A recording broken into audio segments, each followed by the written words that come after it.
안녕하세요. 오늘은 서효사 즉 신지비사에 담긴 우리나라 번영의 비결을 살펴보려고 하는데요. 우선 당군조선 6세 달문 임금의 에피소드 두어 개를 간략히 소개한 후에 이 임금 때 지어진 서효사 즉 신지비사를 알아보겠습니다. 1941년에 발표된 우리 대한민국의 건국강령은 서효사에서 대한민국이 번영하는 길을 찾았습니다. 서효사는 왕업 즉 나라가 번영하는 비결이 무엇인지를 밝히고 있는데요. 그게 과연 일리가 있는 걸까요? 달문 임금은 진정 성현이라 할 만한 분으로서 유대인들과 아랍인들의 시조인 아브라함과 거의 동시대를 산 사람입니다. 그가 어느 날 남쪽 황산곡에 행차했을 때 우연히 두 손을 묶인 죄수를 목격했죠. 임금은 수레에서 내려 울면서 묻고 탄식했습니다. 내가 무슨 죄를 지었느냐?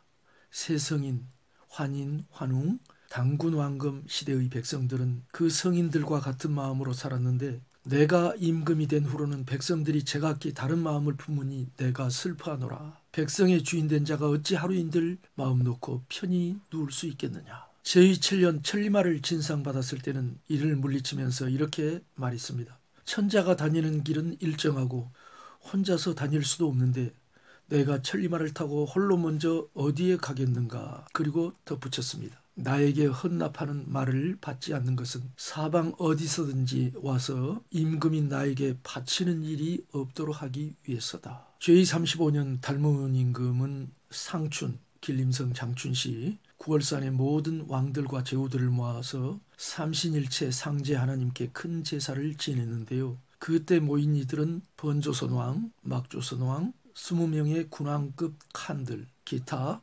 360여 명의 소국 제후들이었습니다. 그 제사를 지낼 때 임금은 신지발리로 하여금 하나님께 대한 일종의 서원인 서효사를 지켜 했는데요. 이 글은 하나님의 어진 성품을 본받아 인의 정치를 시행하겠다는 의지의 표현입니다. 서효사는 당시에 당군조선 판세와 신앙, 선대 역사 등이 담겨있는 의의가 매우 깊은 글입니다. 서효사 전문은 당군세기에 실려 있고요. 서효사의 일부 50글자는 고려사 김희재전에 수록되어 있습니다. 현재 전해지고 있는 서효사는 오원시 형식의 한문으로서 총 36행 180자입니다. 서효사는 신지 발리가 지었으므로 일명 신지비사라 하지만 결코 신비롭거나 비밀스러운 글이 아니며 예언서나 점술서는 더더욱 아닙니다. 다만 옛 역사를 담고 있을 뿐만 아니라 우리나라가 번영 흥왕하는 길이 어디에 있는가를 밝히고 있다는 점에서 후세 사람들이 이를 비사라 칭한 것 같습니다. 서효사 혹은 신지비사의 사자는 역사사자가 아니라 시가를 뜻하는 말씀사자입니다. 신지비사를 언급한 후대 책으로는 삼국유사, 조선왕조 세조실록, 태백일사 소도경전보는, 이익의 성우사설, 신채호의 조선삼고사 등이 있습니다. 세조실록의 고조선 비사가 신지비사일 것으로 추정합니다. 이 서효사는 모두 4단락으로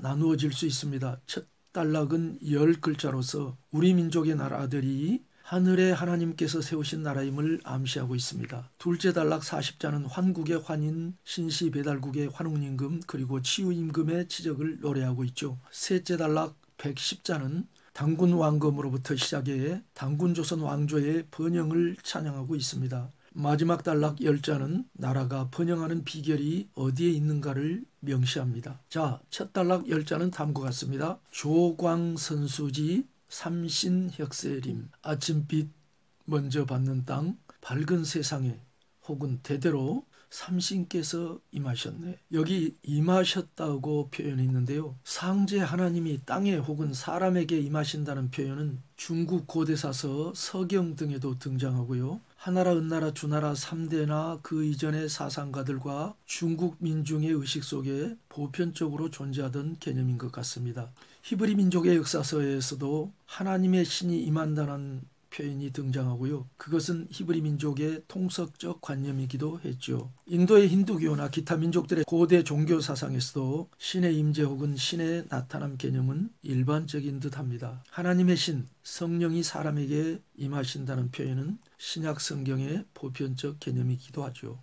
자, 그건 그렇고요. 조광선수지, 아침빛 먼저 받는 땅이란 구절은 나라 이름 조선 혹은 조선에서 올 아사달을 가리킵니다. 아사달은 아침 땅이라는 뜻이죠. 우리 조상들이 건너가서 만든 일본의 언어에서는 아사가 아침이라는 뜻으로 아직 사용되고요. 달은 양달, 음달, 양지, 음지할 때의 그 달입니다. 삼신은 물론 삼신일체 하나님이죠. 조선은 하나님이 임하셔서 하나님이 다스리는 하나님의 나라라는 이상적 관념이 여기에 응축되어 있습니다. 고대 근동이든 고대 그리스 로마 세계든 고대 중국이나 우리나라든 고대의 정치는 모두 종교가 주관하는 종교 통치였다는 사실을 기억해야 합니다. 이어서 환인과 환웅이 언급되고요. 치유임금과 당군왕금이 차례로 등장합니다. 자, 구절을 보면은 치유임금은 청구의 도읍을 정하고 청구는 요동 요서 지방입니다. 무용을 떨쳐 그 소문이 만고에 이어졌네. 회대 지방이 모두 치유임금에게 돌아가 복속하니 천하의 배달나라를 침범할 자가 없어라. 회대 지방은 중국의 태산으로부터 회화 유역까지의 중국 동부 화북평원 일대를 가리킵니다. 그 다음 구절은 당군왕금이 하늘의 대명을 받들어 조선을 세우니 기쁨의 환성이 구한을 진동시켰도다. 구한은 우리 민족 전체에 대한 명칭이죠. 그 다음으로 단군조선의 3조선, 진조선, 번조선, 막조선, 진한, 번한, 마한 3조선 형세에 대한 묘사가 매우 흥미롭습니다. 진한, 진조선이 나라안을 안정시키고 모한, 막조선은 진조선의 좌측을 보좌하며 번한, 번조선은 진조선의 남쪽을 제압한다. 3조선의 형세가 마치 저울대, 저울추, 저울판 같으니 저울판은 백아강이요 저울대는 소밀랑이요 저울추는 안덕향이라. 백아강은 막조선 도읍지 대동강 평양을 가리키고요. 소밀랑은 진조선 수도 아사달 하얼빈이고 안덕향은 번안의 서울 험독성 왕엄성이라고도 하죠. 지금의 하북성, 당산, 창녀, 근방입니다. 고려사 김희재전도 신지비사를 인용해서 삼경에 관한 이 저울 비유 이론을 나라 흥왕의 비결로 제시하고 있습니다. 대저울은 저울추나 저울판의 물건 중 어느 한쪽이 더 무거우면 저울대가 무거운 쪽으로 기울어지는데요. 이때 저울추를 옮겨 균형을 맞추죠. 3조선이 서로 화합해 균형을 맞추어야만 나라가 제대로 선다는 뜻이 그 속에 함축되어 있습니다. 이 대저울은 상고시대 때부터 오늘날까지 사용되어 온 저울입니다. 막조선 마한과 번조선 번한이 진조선 진안의 전방, 즉 남서 방향 좌측과 우측에서 좌우 양팔 노릇을 할 때 임금은 안정된 통치를 수행할 수 있었습니다. 막조선 왕을 좌현왕, 번조선 왕을 우현왕으로 별칭한 것도 그 때문이죠. 지도는 거의 언제나 남쪽에서 북쪽을 바라보는 형식으로 만들어져 있는데요. 왕궁의 방향은 남쪽 혹은 남서쪽을 바라보고 있기 때문에 고대사에서 좌현왕, 우현왕이라고 할 때의 좌우는 항상 북에서 남쪽 혹은 남서쪽을 바라볼 때의 좌측, 우측임을 기억해야 합니다. 특히 번조선은 중국과 국경을 맞대고 있어서 단군 조선이 중국으로 진출하거나 중국의 세력을 방어하는 데 극히 중대한 역할을 담당했죠. 국중에서 반역이 일어나거나 중국의 하나라, 은나라 등을 다스릴 때는 3조선의 군대가 힘을 합해 나아가곤 했습니다. 그러나 3조선 단일 병권 체제는 후대에 이르러 점차 약화되다가 44세 구물임금 이후에는 파열되죠. 그 후로 우리 민족은 나라가 수백 개로 분열되는 열국시대를 맞고 중국을 제어할 수 없게 되는데요. 진한 진조선을 중심으로 한 3조선의 강력한 단일 병권 공조체제가 국력이 얼마나 중에 있는가를 여기서 엿볼 수 있겠습니다. 그 다음에 70나라가 조선에 항복해 조공을 바치네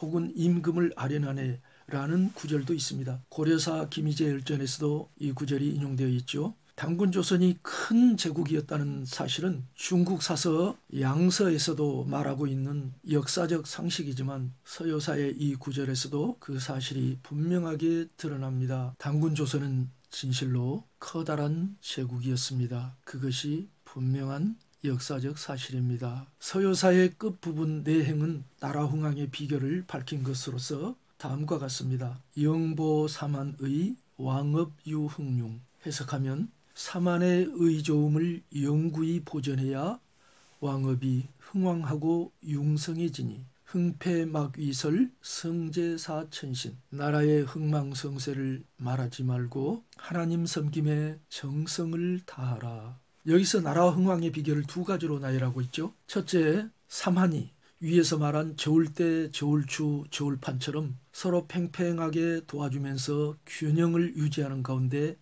의롭게, 의좋게, 사이좋게 지내야 한다는 것이고요. 둘째, 삼한의 이런 하나됨을 위해서는 동일한 삼신일체 하나님 신앙으로 삼한 삼조선이 똘똘 뭉쳐야 한다는 거죠. 삼한이 하나같이 삼신일체 하나님을 지극정성으로 섬겨야 한다는 것입니다. 삼한을 의좋게 하나 되게 하는 구심점은 삼신일체 하나님 섬김이라는 것입니다. 사실 단군조선을 근 2000년 동안 전속하게 했던 가장 강력한 힘은 바로 이 삼신일체 하나님 신앙이라는 공통분모였습니다. 앞에서도 말했듯이 고대 전 세계 각국의 통치는 죄다 종교 통치라 했죠. 그 나라 종교가 나라 지탱의 구심점이었던 거죠. 마지막 이 네 구절은 이런 뜻입니다. 즉 나라의 흥망성쇠에 관해 가타부타, 갑론을박, 횡설수설, 왁자지껄 떠들지 말라.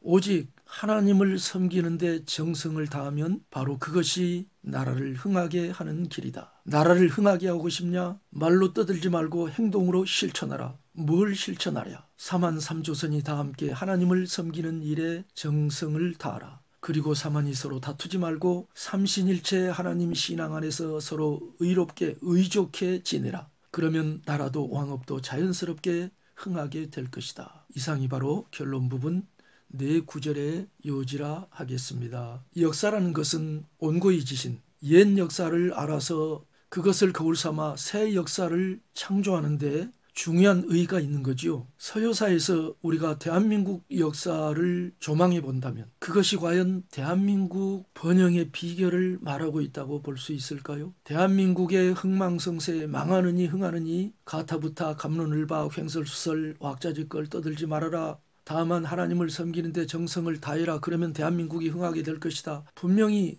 그런 교훈으로 우리가 발전시킬 수 있을 것 같은데요. 그런데 이것이 과연 미신적인 기복신앙인가 아니면 여기에 무슨 사회과학적인 메커니즘이 담겨 있는 것인가. 자, 마지막 구절은 성제사 천신인데요. 이것을 문법적으로 하나님을 섬김에 정성을 다하라 라고 번역하는 것이 옳습니다. 성을 동사로 읽고요. 제는 뭐뭇에 있어서라는 의미의 전치사로 보아야 문맥이 자연스럽게 통합니다. 만약 이것을 정성은 하나님을 섬김에 있느니라 라고 해석하면 그 의미도 어색해지거니와 전행과의 연결이 끊어져 버립니다. 왕업의 흥망을 말하지 말지니 정성은 하나님을 섬김에 있느니라 라고 번역하면 앞뒤 말이 통하는가요? 그러나 제가 번역한 것처럼 번역하면 매우 자연스럽죠.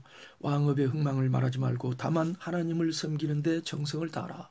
바로 그것이 왕업을 흥하게 하는 길이다. 나라를 흥하게 하는 길이다. 저는 여기에 과연 사회과학적 메커니즘이 담겨 있는가에 대해서 곰곰이 생각해 보았는데요. 이 문제는 훗날 대한민국사를 다룬 후에 이야기하려고 합니다. 고려 사람 김희재는 고려 수도 개경, 개성과 서경, 평양에 이어서 남경, 지금의 서울을 만들어서 삼경을 두는 것이 왕업 번창의 비결인 듯 말했지만 그건 본질에서 빗나간 말일 것입니다. 국가 흥망에 관한 서효사의 이런 시각은 매우 재미있게도 그리고 희한하게도 청평산인 이명의 대진 발해국 흥망에 관한 평가와 완전하게 일치합니다. 고려말 학자 청평산인 이명은 그에 져서 진영유기에서 대진 발해국의 멸망에 관해 다음과 같은 특이한 시각을 피력했습니다. 자, 한번 잘 들어보세요. 고왕 대조영의 꿈에 신인이 나타나 금으로 된 심표를 주며 말했다. 천명이 내게 있으니 우리 진역 동방의 땅을 다스리라. 그러므로 국호를 진이라 하고 연호를 천통 하늘의 통치라 했으며 항상 하나님을 공경해 하늘에 제사를 올렸다. 그러나 자손들에 이르러 교만하고 안일해져 점차 제사를 피할 뿐만 아니라 유교와 불교를 아울러 섬기니 나라는 드디어 쇠락했다. 이것이 고려말 학자 이명의 글인데요. 너무 이상하지 않습니까? 이것은 유교와 불교를 폄하하는 말이 아니라 하늘의 하나님을 섬기는 것이 나라 번영의 초석이라는 이명 선생의 주장이죠. 과연 이게 사회과학적으로 일리 있는 주장일까요? 앞에서 말했듯이 이 점은 대한민국사를 다룬 후에 이야기를 할 것입니다. 자, 서유사의 처음은 조국의 하나님이 임재하셨다는 문구로 시작하고 마지막은 하나님 섬김의 정성을 다하라는 말로 끝납니다.